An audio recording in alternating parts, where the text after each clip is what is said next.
Appreciate y'all. Let's go ahead and get these crunches. Yeah. 1. Good. 3, 4, 5, 6, 7, 8. Squeeze. Squeeze. Squeeze. Let's get 2 more. 1 squeeze.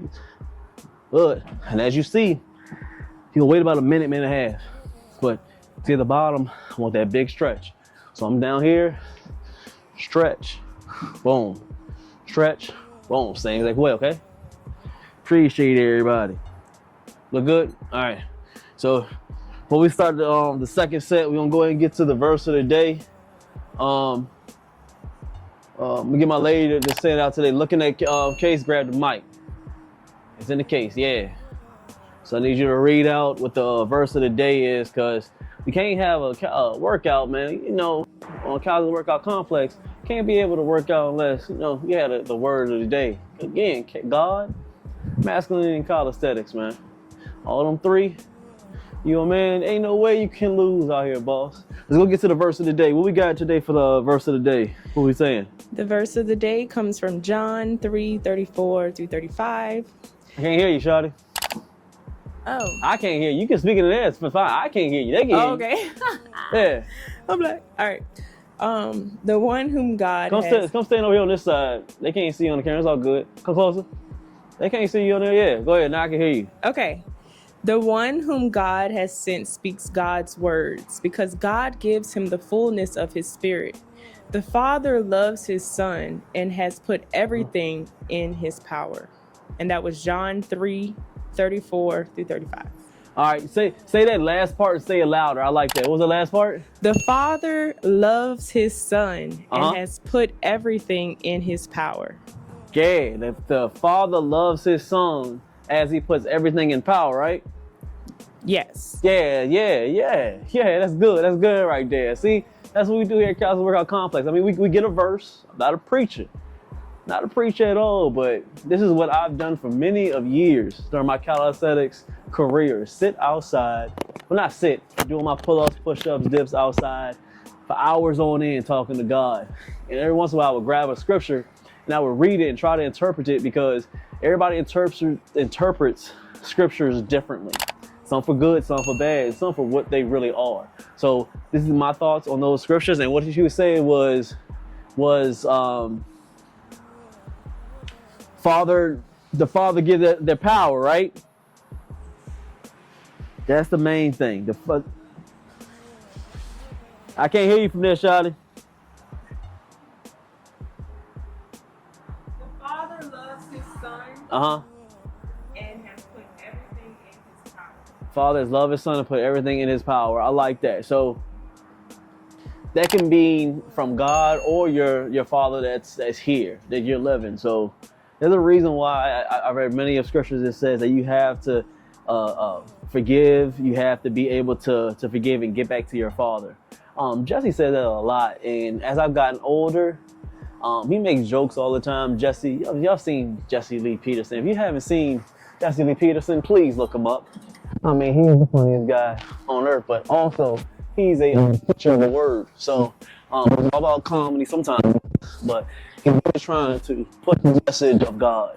So forgiving, getting back to your Father. Funny, but then I started to really get back to your Father.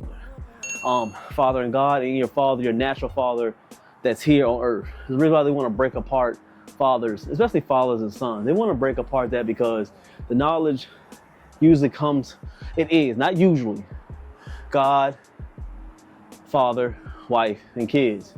So if you want to eliminate that power from God, you eliminate the Father, you eliminate the man. That's the way. Cut a head off. You cut the head off, you can't do nothing. Nothing else is working. The men are the head. So if you cut down what's supposed to be showing direction, showing power, showing love, and teaching different attributes to be able to flourish so they can have a healthy community or healthy family, start with the Father. So it says it right there in the scripture. What really points out is God gives it to the Father. He didn't give it to the wife. He didn't give it to the one. He gave it to the Father. So they're the ultimate teachers. So as Jesse was saying that, I was like, he making a lot of sense. You go to your father for that. And you learn from your father is very crucial. Now I know some people have some horrible fathers. I know that. And that's just sometimes how the cards are dealt. So I don't want to talk bad about people not having great fathers, because I know sometimes life happens and some people don't get the best ones, but just because you didn't have that great father doesn't mean you can't have people that maybe you can talk to, or going straight to God so he can be able to put certain people in your life so you can be able to first become a great man. So we're not sensitive towards people not having that. But living in 2024, information is everywhere. So he's complain, talk to people about them not be having a great, childhood and stuff like that. But when you become adult, there's a thing called accountability. Whether your parents did right or your parents did wrong, you gotta be able to honor them and learn for yourself. If you don't love for yourself, all you're gonna do is hurt yourself and not being able to get what God really wants for you.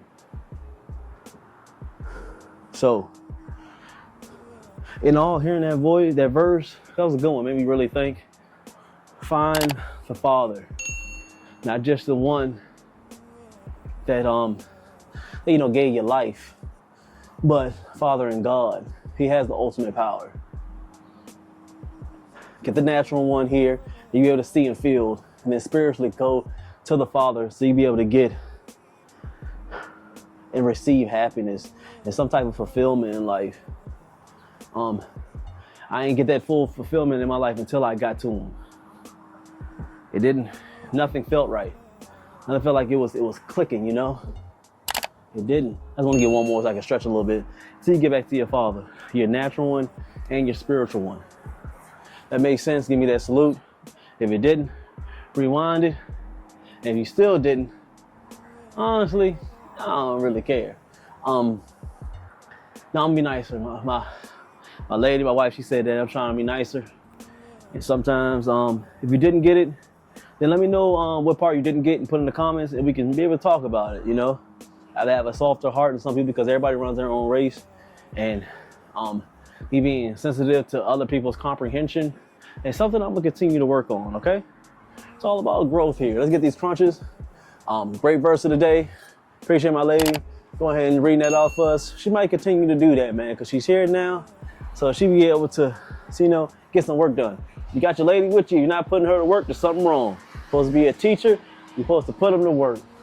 She's yours. So you got to be able to teach and be able to mold at some point.